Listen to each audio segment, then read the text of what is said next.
दोस्तों स्वागत है आप सभी का बिहार समाचार में। दोस्तों आज के इस वीडियो में हम बिहार के टॉप बड़ी न्यूज को देखेंगे। दोस्तों वीडियो में आगे बढ़ने से पहले आप सभी से अनुरोध है कि आप इस वीडियो को एक प्यारा लाइक जरूर कर दें और साथ ही हमें नीचे कमेंट करके जरूर बताएं कि आप बिहार के किस जिले में रहते हैं। तो चलिए शुरुआत करते हैं आज की पहली और बड़ी खबर से।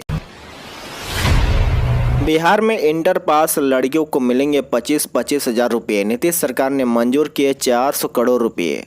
बिहार के नीतीश सरकार ने मुख्यमंत्री कन्या उत्थान योजना के तहत इंटर पास लड़कियों को प्रोत्साहन राशि देने के लिए 400 करोड़ की स्वीकृति दी है। साथ ही तत्काल 132 करोड़ आवंटित भी कर दिया है। इस राशि से उन्हें वर्ष 2023-24 में प्रोत्साहन राशि का भुगतान किया जाएगा। शिक्षा विभाग के संयुक्त सचिव के अनुसार मुख्यमंत्री बालिका प्रोत्साहन योजना अंतर्गत बिहार सरकार द्वारा मान्यता प्राप्त परीक्षा बोर्डों से 2023 की वार्षिक परीक्षा पास छात्राओं को प्रोत्साहन राशि दी जाएगी। ये प्रोत्साहन राशि सभी कोटि के अविवाहित छात्राओं को प्रति छात्र 25-25 हजार रुपये दी जाएगी।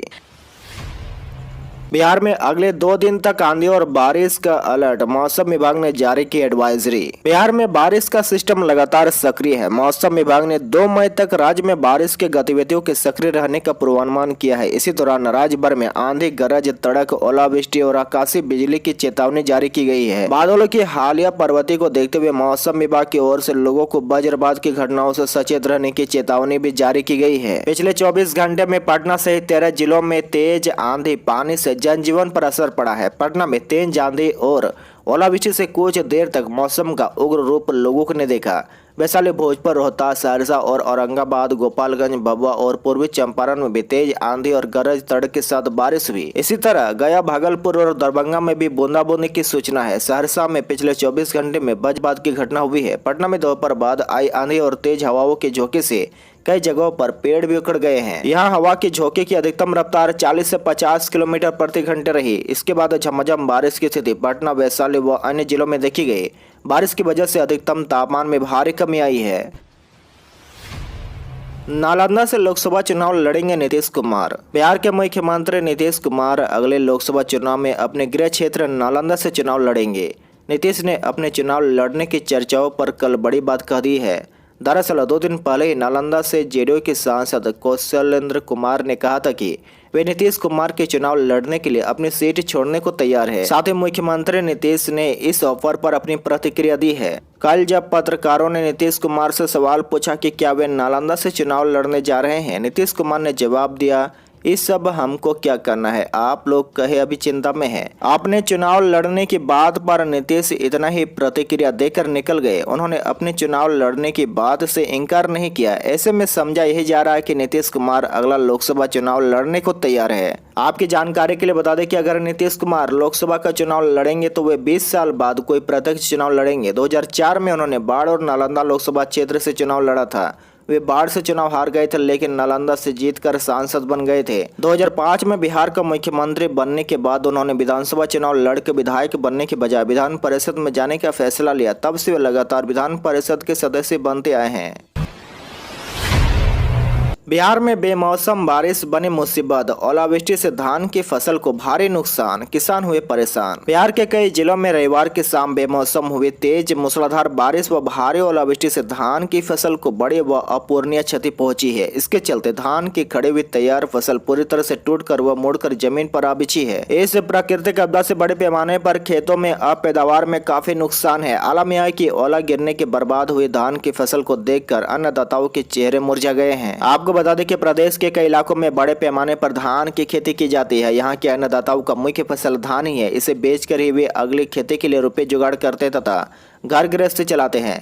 जबकि धान की फसल ओलावृष्टि की भेंट चढ़ चुकी है, तो ऐसे में किसानों की चिंता लाजमी है। मामले में चिंता व्यक्त करते हुए क्षेत्र के अन्नदाताओं ने प्रशासन से मुआवजा राशि की मांग की है।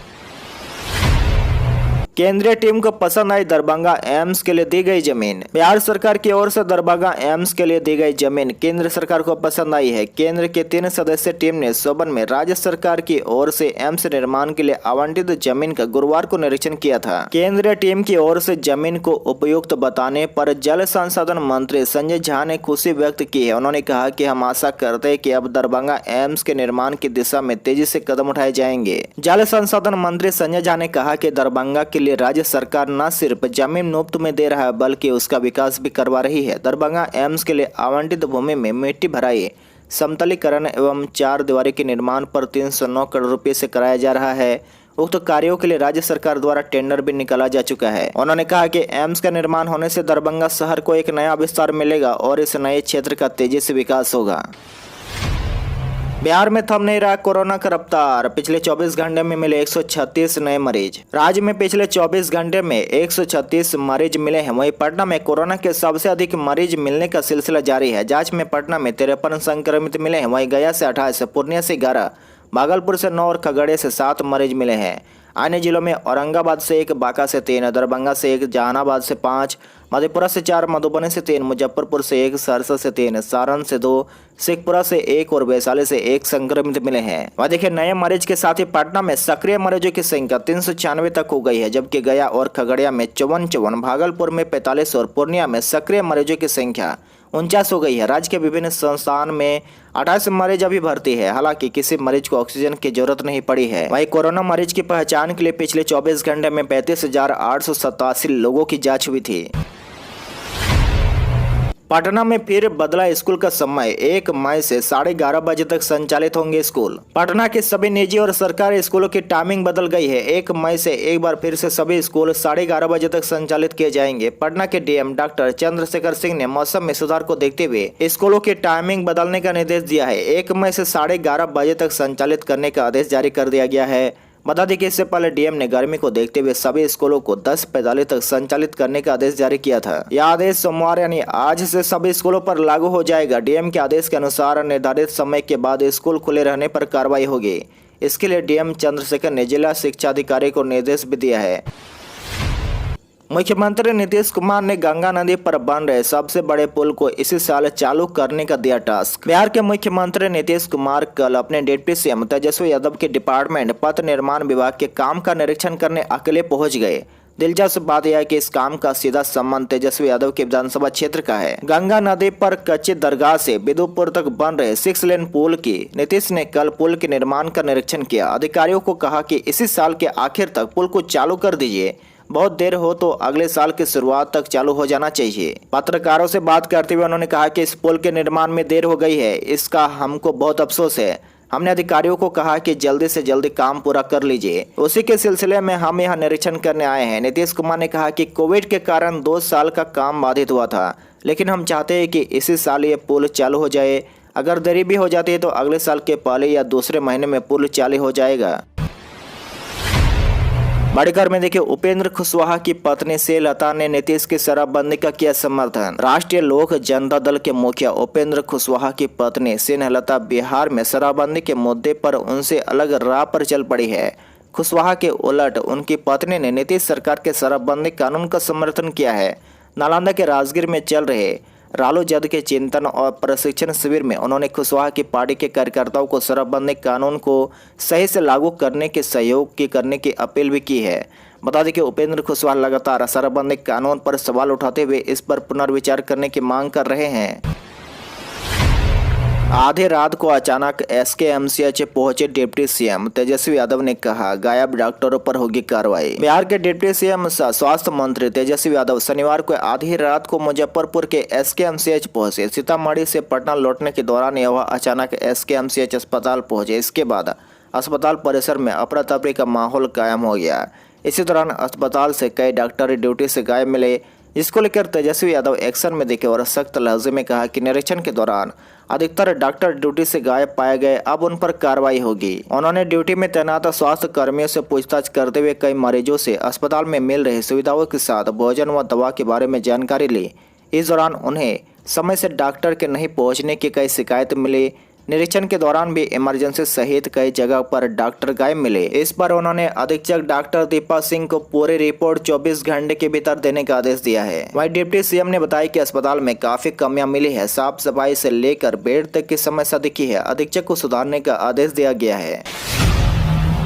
नीतीश कुमार का बड़ा ऐलान, सूडान में फंसे बिहारियों को अपने खर्च पर पटना लाएगी सरकार। सूडान में छिड़े गृह युद्ध में फंसे भारतीय नागरिकों को ऑपरेशन कावेरी के तहत वहां से लगातार निकाला जा रहा है। इसी बीच बिहार के लोगों के लिए सीएम नीतीश कुमार ने बड़ा निर्णय लिया है।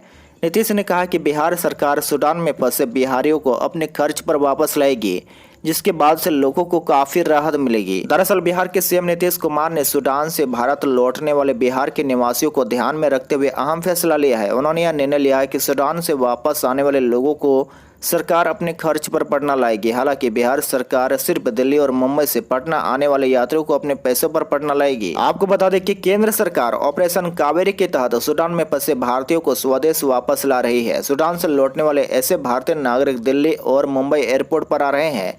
ऐसे में बिहार सरकार ने इन दोनों जगहों से बिहार आने वाले प्रवासियों को यह राहत दी है। बिहार के उद्योग विभाग में कई पदों पर होगी नियुक्ति। बिहार में प्रधानमंत्री formalisation of micro food processing enterprises योजना को प्रभावी तौर पर लागू करने के लिए उद्योग विभाग में 44 प्रोफेशनल की नियुक्ति करने जा रहा है। इसके लिए उद्योग विभाग ने 13 मई तक आवेदन मांगे हैं। दरअसल सरकार की मंशा है कि इस योजना को सफल बनाया जाए, जिसमें कुछ खास विषयों में बेहतर योग्यताधारियों की नियुक्ति की जाएगी। यह प्रोफेशनल प्रदेश के सभी जिलों में नियुक्त किए जाएंगे। उद्योग विभाग द्वारा की जा रही इस नियुक्ति के लिए आवेदन ऑनलाइन माध्यम से होगा। इच्छुक उम्मीदवार foodprocessing.bihar.com.requirement वेबसाइट पर जाकर 13 मई तक आवेदन कर सकते हैं। आवेदन की प्रक्रिया 29 अप्रैल से शुरू हो चुकी है। आवेदन के दौरान किसी तरह की कोई समस्या आने पर आवेदक हेल्पलाइन नंबर 8210118249 पर फोन करके मदद ले सकते हैं। बिहाटा में 267 करोड़ से बनेगा एसडीआरएफ मुख्यालय भवन। सीएम नीतीश कुमार ने झमाझम बारिश में किया शिलान्यास। पटना के बिहाटा के दिलावरपुर में स्थित एसडीआरएफ वाहिनी मुख्यालय में अब अपना नया प्रशिक्षण भवन के अलावा कई सुविधाएं सहित नया कार्यालय बनने जा रहा है। झमाझम बारिश के बीच रविवार को मुख्यमंत्री नीतीश कुमार ने 25 एकड़ में लगभग 267 करोड़ की लागत से बनने वाले भवन का विधिवत शिलान्यास किया। साथ ही बिहार के 17 जिलों में प्रथम चरण में जिला आपात अनुक्रिया सुविधा सब प्रशिक्षण केंद्र का भी शिलान्यास किया। वहीं एसडीआरएफ मुख्यालय परिसर में बन रहे स्विमिंग पूल, अधिकारियों और जवानों के रहने के लिए आवास के साथ साथ बैरक का भी मुख्यमंत्री ने शिलान्यास किया।